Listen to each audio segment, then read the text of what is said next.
Hello and welcome to the Hispanic Patriot Podcast, a weekly podcast broadcast live from a secret, undisclosed location right here in the newest battleground state of Colorado. Here we speak the truth, the whole truth, and nothing but the truth. So help us God. Thank you guys for joining us on this Hispanic Heritage Month 2024. My name is Nicholas Razzo. And without further ado, I present to you all our fearless patron, Hugo Chavez Rey. Give it up for the Hispanic Patriots. Hello and welcome to another edition of the Hispanic Patriot. We have a jam-packed show for you tonight. We are live every Wednesday evening from 6 to 7 p.m. Mountain Time. If you don't catch the live broadcast, you can find our episodes on YouTube, X, Rumble, and Facebook, and hopefully soon to be on Spotify and other platforms. Here we engage in thoughtful and lively discussions with our audience, and we bring in important expert guests on a variety of important topics. We encourage our viewers to like and subscribe to our various platforms to help us grow and reach a wider audience. We also ask that you engage with us by sending us your thoughts on the topics discussed, and also to offer your suggestions about topics you would like to see covered on our show. Tonight, we have a very special guest. She is a pro-life activist and fellow compatriot from my home country of Peru. She will be joining us shortly. We start by updating our calendar for the election, and we are now 27 days away from Election Day. Less than a month, folks. 27 days. It's right around the corner. Ballots have dropped in a lot of states. Early voting has begun in a lot of states. In Colorado, our ballots will be here early next week. Be sure to vote as soon as you have your ballots. Do not wait. We want to begin tonight by commenting on the Tina Peters trial in Mesa County, Colorado, which concluded this past week. For those of you not familiar with Tina Peters, she is the former clerk and recorder from Mesa County who was prosecuted for trying to expose corruption in our election system. In effect, she was a whistleblower who got slapped down by the corrupt justice system in this state. She rattled the wrong people. Jenna Griswold, the Secretary of State in Colorado, for one. Jenna is a hyper-partisan government official in an office which is supposed to be fairly neutral because her office oversees all things related to our elections in the state. But make no mistake, this Secretary of State is anything but impartial. When Tina Peters tried to shed light on some irregularities in our election machines, she was met with disdain and vitriol. How dare she try to uncover corruption and irregularities in our elections? We don't have time to go into all the details at this time, but suffice to say that she was targeted by those who didn't want the truth to come out about our dubious voting machines provided by Dominion. I'm sure anyone paying attention to elections the last few years has heard of Dominion. Skipping forward, Tina was charged with a variety of innocuous crimes, prosecuted by a misguided Republican DA, found guilty by a corrupt judge, and sentenced last week by that same judge to a total of 9 years in prison. Now, folks, we've got people assaulting cops. We've got people molesting kids. We've got people interfering in a lot of our other activities, and yet you never hear of sentences like that being handed out to some of those people. I would say that Tina's defense team was a bit lacking in requesting a trial by a judge rather than a jury. I don't know the specifics of that, but we'll get into that in a future show when we have some experts on to talk in greater detail. But personally, I believe it was a huge mistake. And the reason is the judge in this case had it in for Tina from day one. You could just see the bias dripping from his every ruling. The judge refused to allow the defense team to present their evidence while allowing the prosecution broad and wide discretion to present and throw up anything that would stick to a wall against Tina. There is an appeal in the process, so there will be more details to discuss on this matter. Suffice to say that I am disgusted at the results so far.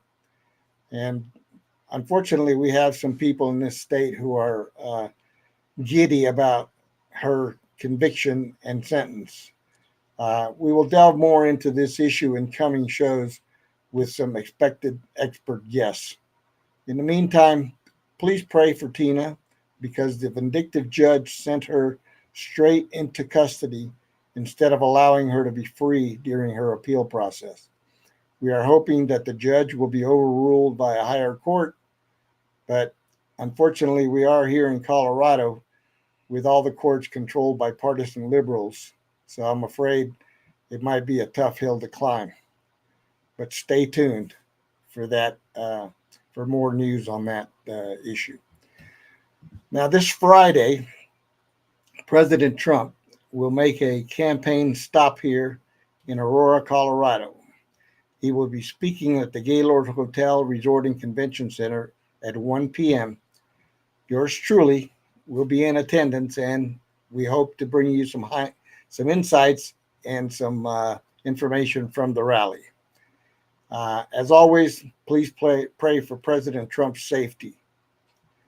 So what do you think, Nick, about the Tina Peters thing? Well, honestly, like, you just really just have to look at what she was charged with if you want your blood to boil. Because if you look at the charges, they really are. We are prosecuting you for being a whistleblower, for showing what's behind the curtain. You know, the mainstream media likes to say, oh, there is no evidence that the 2024 election was stolen. Well, when you're throwing people in jail for trying to find the evidence, you can't really say that there's no evidence, because then what was Tina's crime? They really can't articulate who the victim is. And as we know, we Republicans often believe that victimless crimes should often be, if not legal, or at least treated with leniency, treated with understanding. This is a woman who all she wanted to do was make sure that her state election, her job as a clerk and recorder, was legitimate. That's really the only reason that these people hold their position as clerk and recorders, among other many useful jobs that they do. We appreciate our good ones.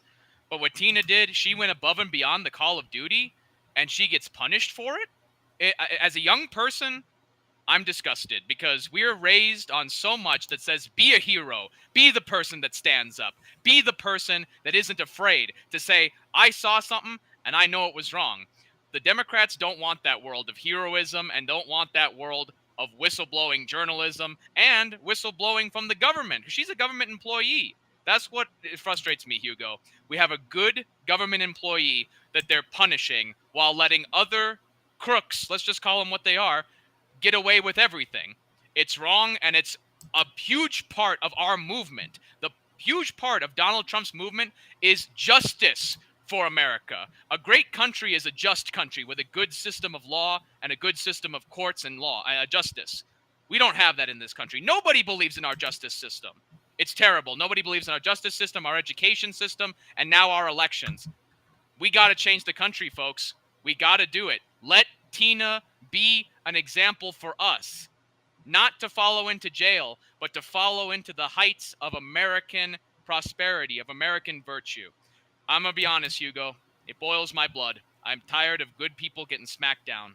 I really am. Yeah, it's a shame that we have to live in a state where people are just corrupt to the core, and people just accept it as normal. And I was watching a lot of the trial on YouTube during live, and I watched the sentencing phase completely live.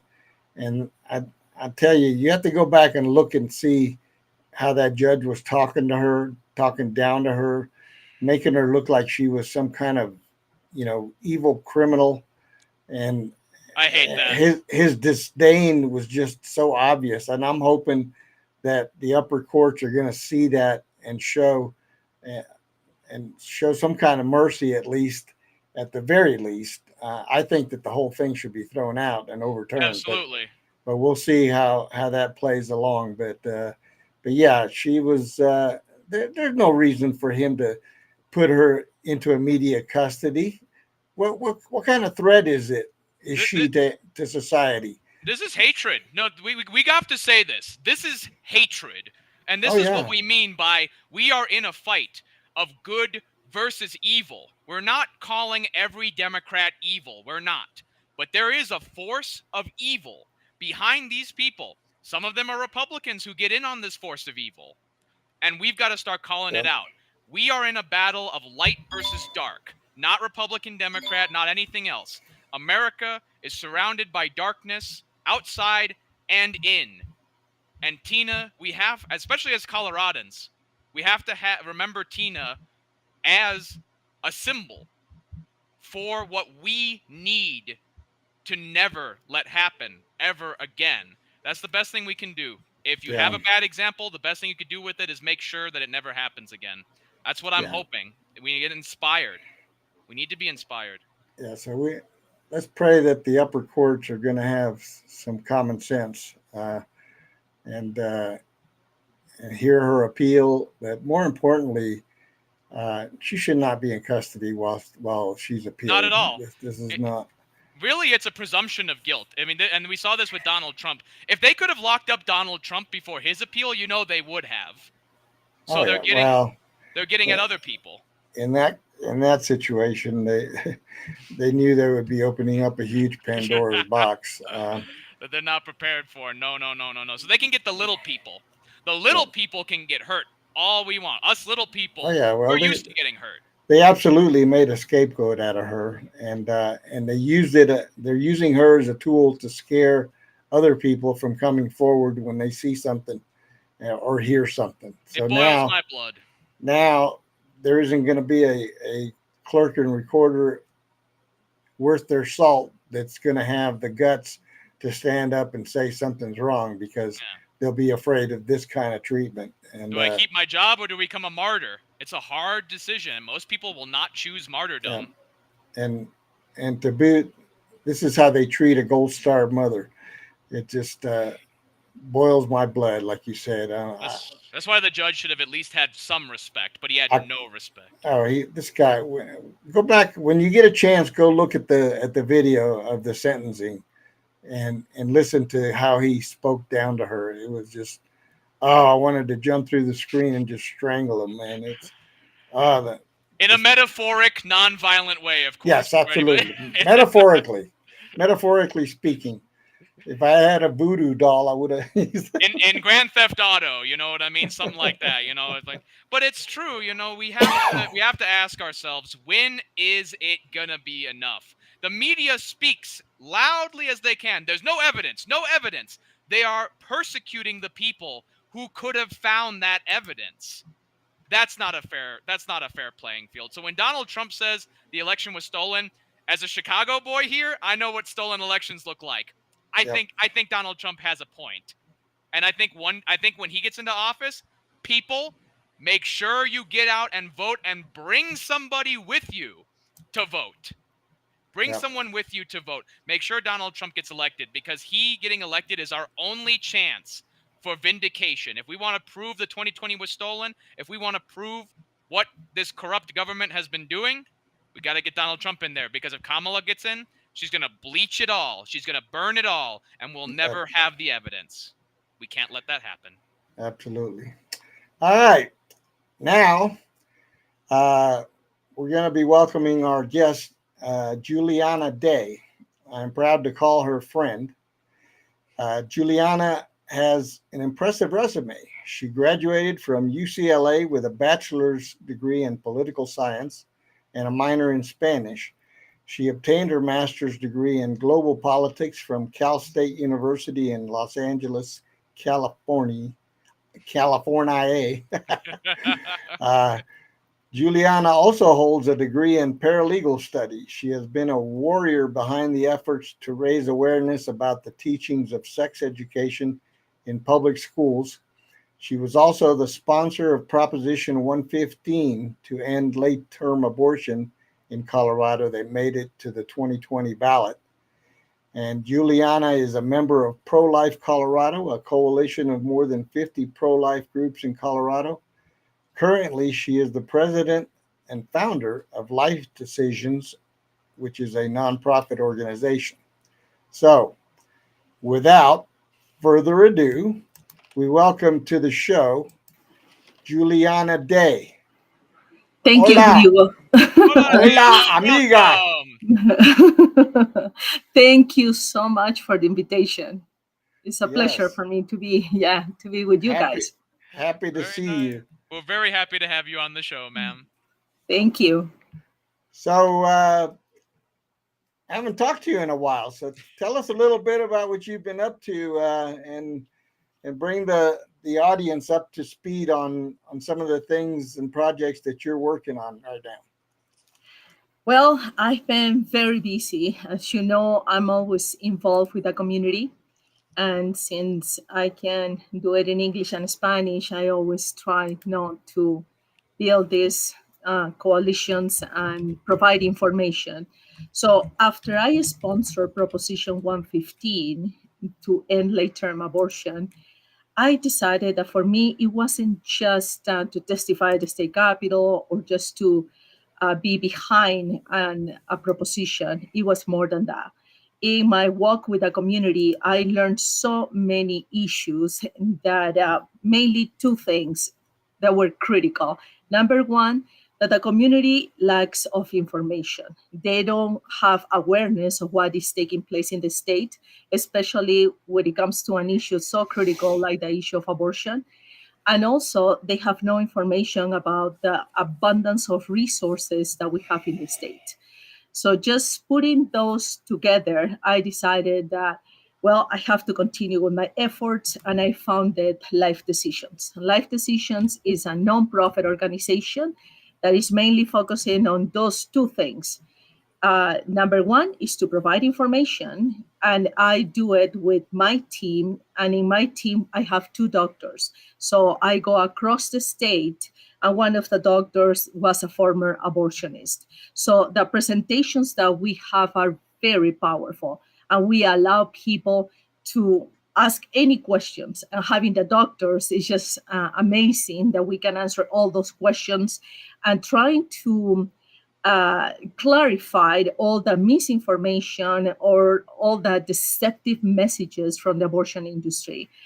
And number two, what Life Decisions have done is to put together an app, the Life Decisions resource.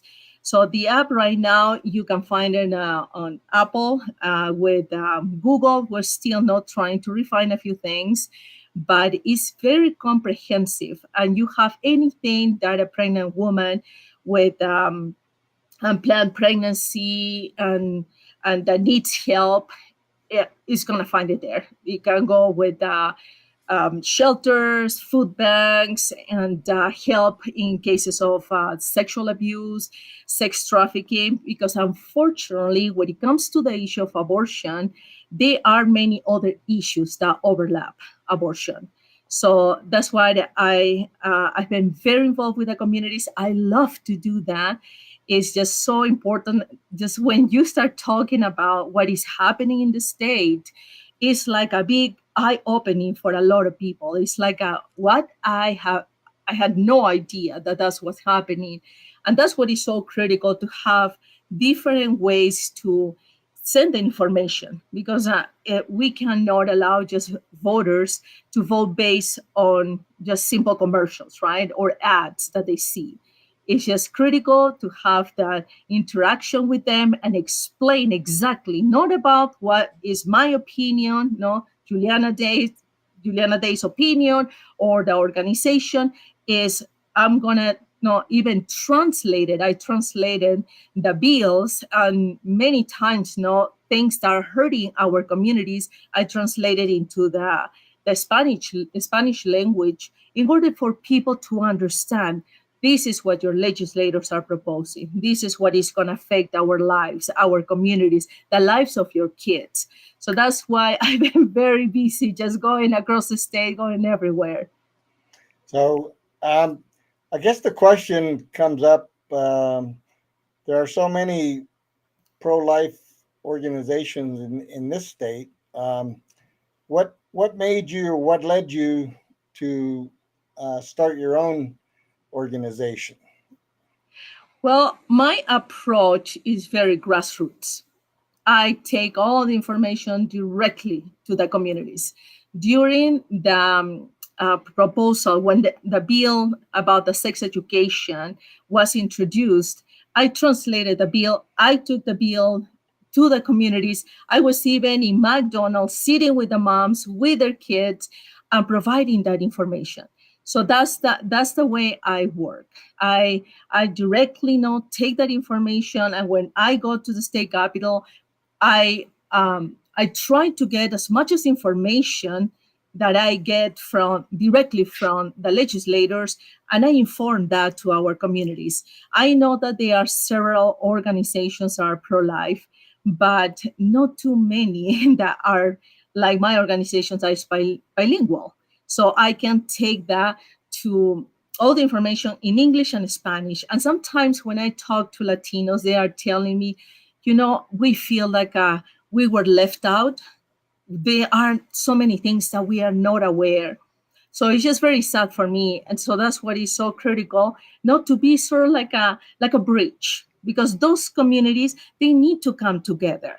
I'm part of other ministries, and that's exactly what I do. I invite people who speak on English, speak on Spanish, and we're learning from each other. We are all living together in one state, and that's what is so important, to be a bridge, not to start just fomenting or encouraging this to mistrust each other. To the contrary, to trust each other, to realize that we have so many things in common.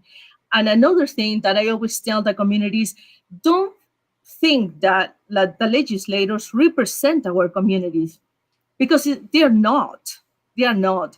Our communities, even if we disagree, I notice that we treat each other with respect.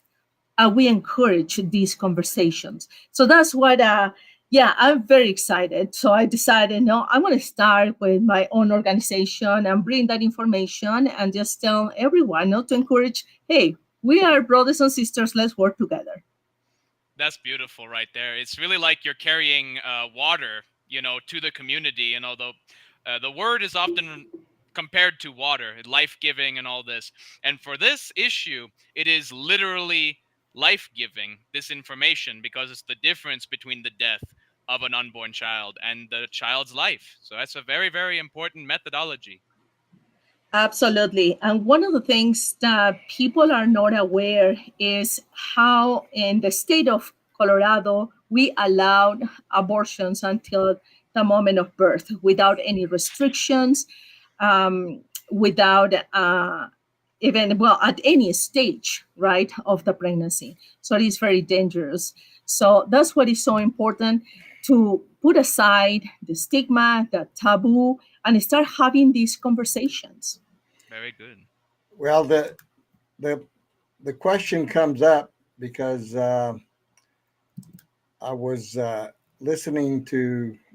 Well, I listen to a lot of different shows and all, but the the Democrats will not admit that that is the law in Colorado. I've confronted several that, and I told them, it says, you can have an abortion. There are no limits up until the date of birth here in Colorado, and they deny it. They claim that that's not true, that it's made up by Republicans, and that that they would never do that. And then when you try to pin them down to what their personal opinion is with regards to abortion laws. And my question is always, are there any limitations that you would place on abortion? And they will never answer that question, because the answer is no. There are no limitations. And it's disgusting. And to me, it's a tragedy that this country is it's a scourge on this country that God is not going to soon forget.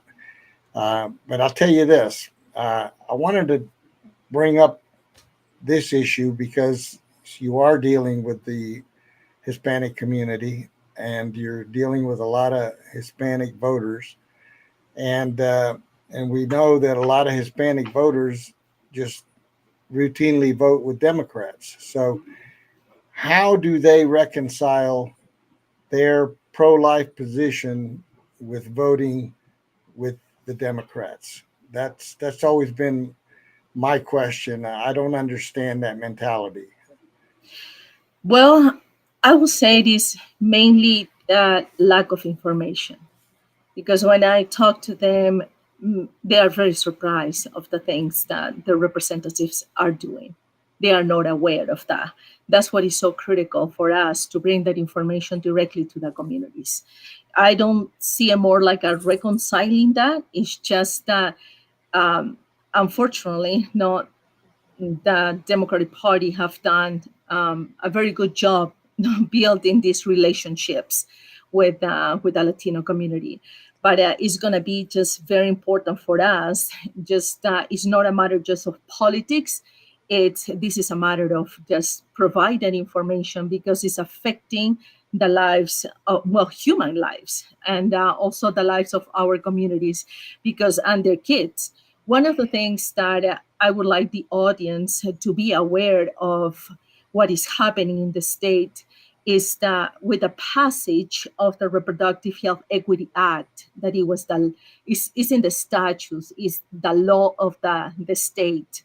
Back in 2022, I was actually at the governor's mansion outside, just telling the governor, please don't sign it.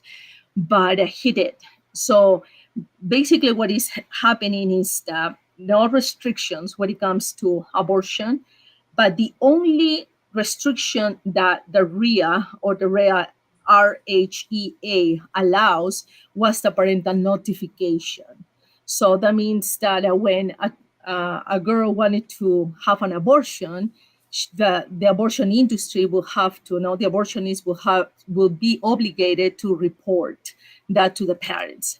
Now, I want Before or after? before, before, yeah, Okay. 48 hours before, then the pregnant woman will have an abortion. So, I've of never course, heard I've never heard a Democrat agree to that. They are against parental notification. They think that parents have no business intervening in their daughter's life, and and that's just disgusting to me because they think they think that the children belong to the state. That's the way they think. That's their mentality, and that's how leftist Democrats believe. And that's why you never see anything that has to do with parents' rights or parental notification ever make it through, and no Democrat will ever vote for anything that involves parental notification. That much. Every bill I've seen that required that, they shoot it down because they don't believe in it. They think that right. the parents have no right to know what's happening to their children. That's what we're facing with the initiative on the ballot right now, in fact. Right, but like I said, with the RIA, it was the parental notification was passed before, so they left it there. So what? But of course, there was what is called the judicial bypass. So if a girl decided not to inform, no, her parents, there was the judicial bypass, and a judge will authorize not to have an abortion. Now, and keep in mind that that was the only restriction, right? That's right now what is happening. Now, if it's since it's in the statutes, if the the representative were to change, and we will put more conservatives in the General Assembly, they can get rid of the law. So that's the reason why the abortion industry decided, okay, we are going to try to collect signatures and we are going to have an amendment. With the amendment, what is required is 55% of the votes so we can put abortion on demand. in the state constitution. Yep. So that yes, it's very difficult to get rid of that. So what I would like the listeners to have a good understanding about what Amendment 79 is going to Yes. do, because the abortion industry already gathered all the signatures, went through the whole process, and they were able to put it on the ballot. So I'm pretty sure your listeners already got their blue books and they can see constitutional amendment is the right to abortion, Amendment 79. So what this amendment will do is to codify abortion at any stage of the pregnancy for any reason and without any protection for women, and they will put it in the state constitution. Yep. Currently, Colorado has no minimum health standards for abortion clinics. And I want people to understand the abortion industry is the industry that has no regulations. Regulations or inspections for abortion clinics are also non-existent in our state. Yep. Let me Horrifying. explain something else. Second and third trimester abortion clinics are not licensed. They are unregulated, and there's no inspection in of the abortion clinics. Wow. So when Despite, please. go So ahead. so when Democrats say, this is a very common talking point would be to answer what you say, they would often say, well, Republicans or whoever, if you get rid of legal abortion, there will only be back alley unsupervised abortions. So we already have in this state effectively back alley abortions just through official, it's almost like a front, like a mafia front almost. As you say, it's an entire industry. It makes money off this. And I wasn't aware of that. And I've been involved in politics for many, many years. I did not know that. That's horrifying. We work in medical industry ourselves, and there's immeasurable amounts of insurance and licensure and very stringent restrictions. So you're telling our audience that, and everybody listening, that there is no licensure and no No, restriction for that. That is horrifying, Yep. truly horrifying. And there's probably no means of recourse if something is botched or anything like that. You're just on your own, a casualty of the industry, I imagine. So here's for yeah, Horrifying. But here's thank you what for the letting us know that. here's Yes, what Hugo. the Amendment 79, the ballot issue. It's called the constitutional right to abortion. Uh, it says, shall there be a change to the Colorado Constitution recognizing the right to abortion and, in connection therewith, prohibiting the state and local governments from denying, impeding, or discriminating against the exercise of that right, allowing abortion to be a covered service under health insurance plans for Colorado state and local government employees and for enrollees in state and local government insurance programs. So not only do they want to force it upon the people, they want us to pay for it on top of that. So it's right. you know there's just no end to the madness. I'm urging people to pay attention to how radical this agenda is from the left. These people have no compunction. They have no soul, in my opinion. They basically want to murder children at will. That's I that may sound harsh, but that's the way I see it. It's written It's plainly. It is. it's basically we're gonna kill the kids and don't try to stop us. And this is just outrageous in my opinion. And It's absolutely outrageous, and I'd actually like to ask you, ma'am, because you're an expert on this, and this is something that I think most Republicans and Democrats would recognize. Why do you think that Democrats are always so maximalist on abortion, but Republicans appear to have to always have very moderated opinions and positions on abortion? What makes you think that the Democrats are allowed to get away with it, and that the Republicans are not able to fight back in the same way? I always feel like if we take a strong stand for the lives, not just of the babies, but women, because for me, I feel very strongly about this. With the organization, is about to deal with this issue with a lot of love, with a lot of compassion, with a lot of, no judgment. Because the reality is that, and this is something that for both parties, they need to understand that this is an issue that affects so many people.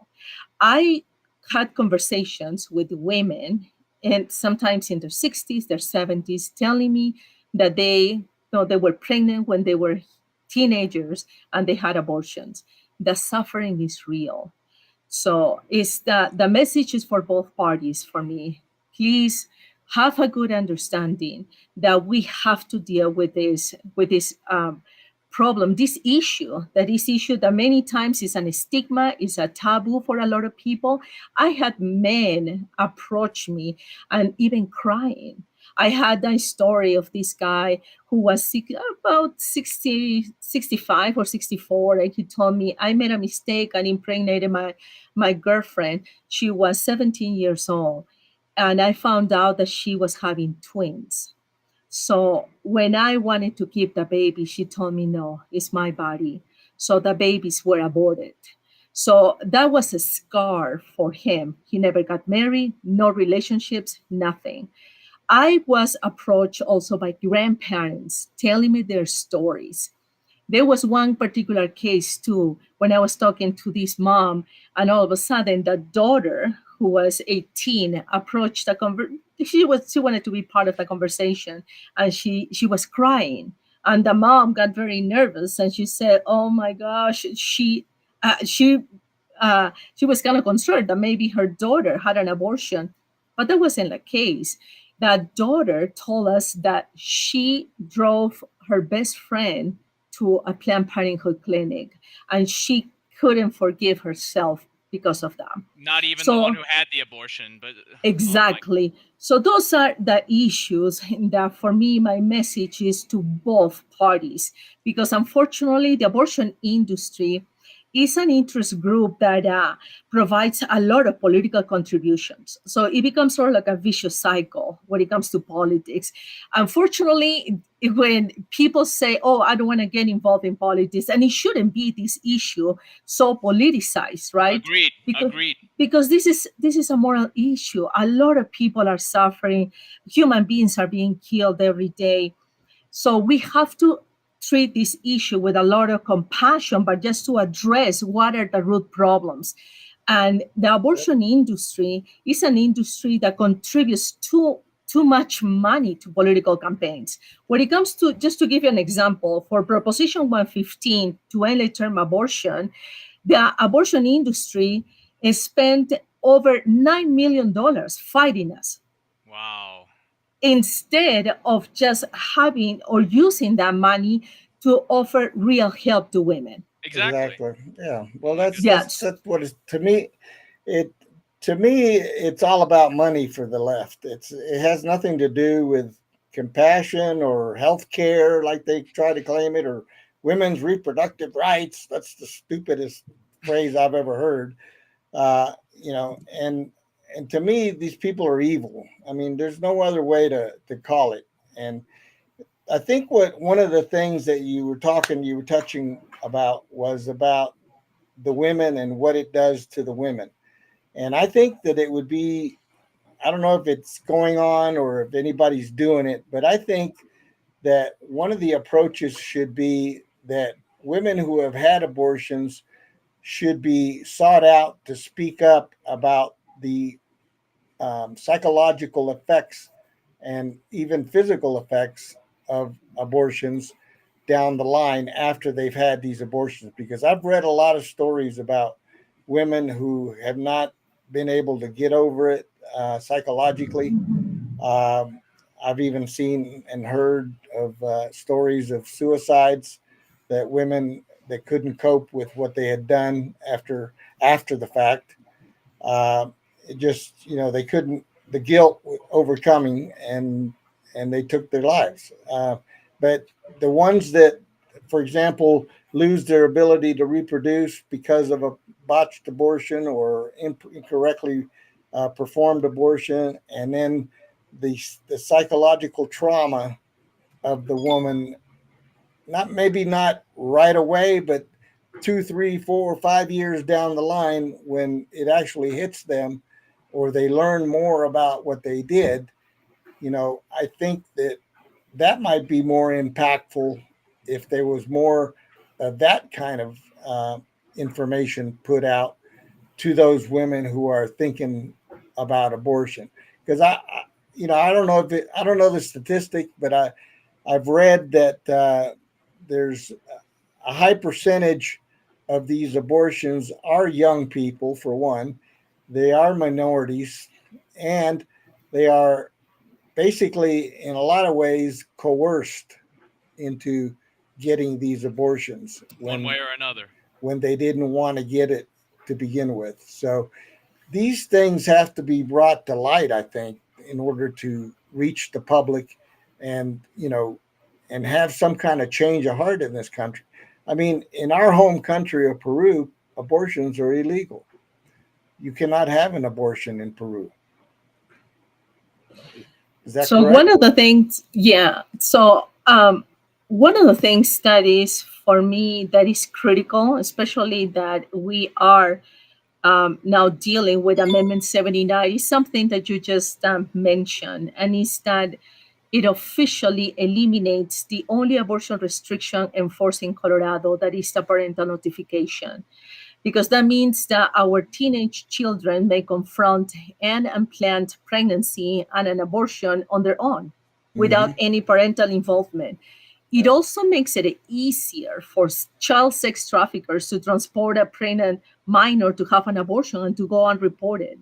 A Yep. girl who is pregnant after sexual abuse or violence will be able or forced to have an abortion with no knowledge of the parent. So they are being protecting the perpetrator and harming the girls. So that's something that worries me a lot, because you mentioned about the girls and the life of those precious girls, and that's what the abortion industry is just so profitable, and there are no regulations. We don't have much of data. You were talking about the how many women are being affected. I can tell you from my personal opinion, interacting with a lot of the women in the community, the suffering is real. Mhm. Women get into drugs, alcohol, just to cope with something, like an abortion. It takes a lot of time and a process of healing. Yeah. That's what is going to be so critical, just for people to have an understanding that this is a very compassionate state, and there are abundance of resources, but sometimes they don't know. That's what we put together, no, a list of resources. When even when a baby has been diagnosed with any kind of anomaly, it's important to know that there are organizations like perinatal hospices that can walk the parents through the whole process and have closure, and do it in a way that is very loving. So it is much better than having an abortion. Is such a traumatic experience, and just to even send a message to the youth, you can have an abortion, or you can just get the pills, and then you're going to have an abortion and see your little baby in a toilet. How What a traumatic experience. And this is even so risky, because in the past there was the pregnant woman will go to an abortion clinic and will have an ultrasound, and to see with more accuracy the age of the baby. Yep. But unfortunately, with just telehealth, they can pop a pill, and that works only for the first 10 weeks of the pregnancy. So the majority of these girls end up with a surgical abortion, because they are taking these pills, but they have no with accuracy if they have 10 weeks, 12 weeks, or whatever weeks. So it is Yeah. extremely dangerous. And even if the pregnant woman has an ectopic pregnancy, there's no way to know if they do it just through telehealth or just getting the abortion pills. Yeah. So the risks are huge for a woman. So that's why my heart goes to them, and just to have a very clear message. We're here to help. If you don't lose hope, it's just so important to be a no to provide the help that a woman needs, because in a desperate situation, if a young girl doesn't have the means to support a child, just remember you are not alone. Just reach out. In my organization, I connect women, whether it's in English or in Spanish, just for that resources. You will be amazed that when there's a mom that decided, I'm not going to abort my child, but I need a little bit of help with milk, with diapers, with baby clothes. When we start sending the message for a baby registry, the community rise to the occasion and start, okay, let's send it. They can fill a room full of these items for the future mother. So that's so beautiful. The It is. abortion is not the solution. No, Absolutely no. it really Mhm. does seem like the big difference is your organization makes people understand that they are not alone. But the abortion industry wants people to feel alone. They want people to feel like their abortion is the only thing they can do. As a Mexican American myself, shout out to you Peruvians though, absolutely beautiful. Mexico, I'm sure I don't have to tell you, suffers so much trafficking, so many women who are abused. And I love your humanization. I actually have this right here. I think you might know what this Hmm. is. This, Yeah. folks, is the size of the average little fetus that is aborted in this country. It's very, very small. This sort of helpless creature that we should be helping. The women often, as you've said, have that connection. They are the ones who made this life. So I agree. Sometimes us Republicans have not focused as much on the women because their Democrats tell us women are offended. They are offended by your desire to control them. But listening to you, you're not offering control. You're giving back control. And this is the big question I wanted to ask because it makes me wonder. We know that the abortion industry makes a lot of money with very little oversight. I wonder how they make this money. So I wanted to ask you, do we know how embedded the abortion industry in America is with criminal elements who are engaged in sexual trafficking? Is there a connection between their claimed legitimate business and how they might help pimps or traffickers or other groups of people? Or do we think this happening? Well, I can only tell you that by leaving the doors open for abortion to go unreported, unfortunately makes it easier for child sex traffickers to transport a pregnant minor to have an abortion. So that yeah, you have the listeners need to understand that the abortion industry is the industry that is uh, they have no regulations. It's totally unregulated. And every time there's a proposed bill that it has to deal with abortion, and we're trying to put some kind of a standard, something that can protect women, they always shut it down.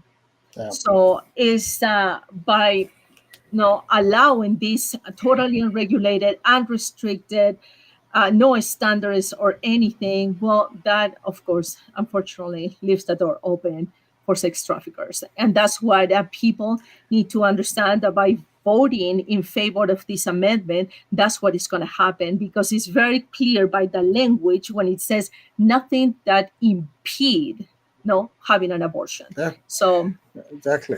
And They're not afraid of that right not being infringed. what is, right. tell me if you know or if you have any data regarding people that you've engaged and encountered. What is the feeling? What is the mood of the public right now with regards to this amendment? The more people find out about the amendment, the less they want to vote in favor of it.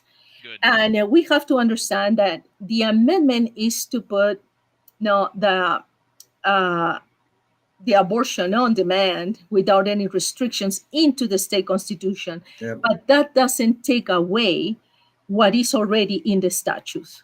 Right. So the Reproductive Health Equity Act is going to stay there.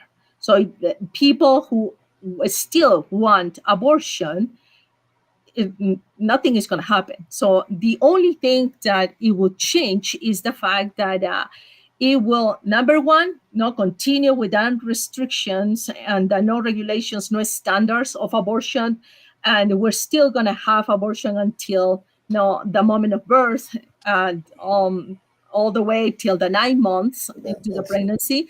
Number two, what it's going to do if this amendment passes is officially it's going to take away the parental notification. And number three is that it will effectively remove the 1984 Colorado Amendment 3. I don't know if people may remember that it prohibits the use of public funds for abortions. This includes the ability of the state legislature, so if this amendment passes, to force taxpayers to pay for late abortions for in-state and even out-of-state pregnant women. So this will result in millions of dollars in annual cost to taxpayers. So we have to be aware of that. These three things will add to what we already, or two things will add technically, that will taxpayers will have to pay for it, and it will remove parental notification, but it will remain the fact that we are going to have abortion at any stage of the pregnancy. So I want people to have a good understanding of that. Okay. Well, unfortunately, we're up against the clock, but just as a closing thought, what would you have? What would you like to tell our audience as a closing? Yes, well, please. I will. I would say that don't lose hope, and it's just so many resources, and that we're here to help. We're not here to judge. Regardless, this is an issue that cuts across languages, ethnicity, colors, whatever it is, political parties. We want to offer hope, love, compassion, and reach out to us. Join us at lifedecisions.me. That's the website. And if you want to connect directly with me, my phone number is 720-899-0897. So we can defeat this amendment that what it does is hurt so many lives, not just the babies, but also the women. And I'm so concerned about that. So please just join our efforts and defeat this amendment. Vote no on Amendment 79. All right. Well, we're with you on that. So thank you. Absolutely, 100%. Okay. Thank you for so coming much. on tonight, and we wish you the best. Stay in touch, and we'll have you on again. And we're praying for this amendment to be defeated. So thank you. Thank you so much for what you do for families, ma'am. The lifeblood of this country thanks you. Thank you so much. Thank you. Have a good Bye-bye. night. Great Bye-bye. to meet you. Okay. All right. That's very beautiful. And it's true. Organizations like hers are protecting the lifeblood of America, the family, the central organ of everything. Yep. Well, we got to really step up our prayers to defeat this vicious amendment. And hopefully the people of Colorado will have a heart for what this is really going to do to our state. Absolutely. We need to pray to the baby Jesus. I think we need to pray especially to the baby Jesus. We have to remember our Lord and Savior was born just this size, same as all the rest of us. If we don't know who we are losing when they are aborted, we have no idea what good they could have brought our world. Well, he wasn't born. He wasn't born that size. That's true. He was once that size. That's a good point. But it's true. Yeah. But it's absolutely true. We really appreciate what Miss Day does. We appreciate what Giuliana does. Absolutely. Hispanics are big on family, folks. You all know that. You can't have a family if you're aborting your babies. And we support the women who are going through tough times. We support you with our prayers and our love, and Giuliana's organization is here for you along with many others. Yeah. And now, as we close out the show, we need to remind everyone that the ballots are dropping here in Colorado next week. And as soon as you get your ballot, open it up, fill it out, and hand carry it to your nearest drop box. Do not mail it. I can only stress that I don't trust the post office. Nope. If you haven't already done so and you're not familiar with it, you can make sure that your ballot is counted by signing up and opting into, it's called Ballot Tracks, TRAX. And what'll happen is when you sign up for that, you will receive a text or an email or both that your ballot was received and counted. That way, you're assured that the ballot you turned in got counted, and that, to me, it's important. I mean, it's not enough to just vote, but Yeah. you want to make sure that somebody counted it. Otherwise, it could be in a trash can somewhere. Otherwise, you filled all that out and learned everything for nothing. So make sure it gets to the end. Yes, and there's drop boxes everywhere. If you can't make it to a drop box, call your local state, your local county party. They will have someone come and by and pick it up for you and deliver it free of charge. So, Yep. especially for, and I'm speaking, to some of the elderly that may be homebound, can't drive, can't get to a ballot drop box area. Those are the people we're talking to. Handicapped, same thing. There are people ready and willing to come and pick up your ballot and drop it off for you, and you can be confident that that it'll be dropped off. Now, keep in mind, this is one thing that you need to keep in mind. In Colorado, it is illegal to carry more than 10 ballots to a drop box. Yes. So if someone's coming to your door trying to get you to give you their ballots, be very leery of that. Make sure you're the one initiating the contact and soliciting someone to come and help you drop off your ballot. Because, if you don't know them, don't trust them. Yes, don't fall for any, especially if you're in a nursing home, a assisted living facility. Very much so. Be very careful, because that's where they're going to steal ballots and steal votes. So, for example, if an unscrupulous person in a nursing home knows that you're a Republican and they don't want Republican votes counted, guess what? They're going to take your ballot and toss it in the trash. So make sure that you trust the person that's carrying your ballot, preferably a family member or a good friend, or, like I said, one of the people from the local county party will send people to come and pick up your ballot and deliver it for you free of charge. So take advantage of that situation and be careful who you give your ballot to. But vote early, vote as quickly as you can after you receive your ballot. We want to bank all the ballots early before Election Day, so there's no shenanigans that can take place on Election Day. There's way too much of that going on already, so we're just urging everyone. We're there. We've been waiting for this moment. The ballots are coming. Be ready to fill them out and submit them for counting. Yes. We urge you strongly, vote no on 79. That is one of the worst amendments ever proposed to our state constitution. By far.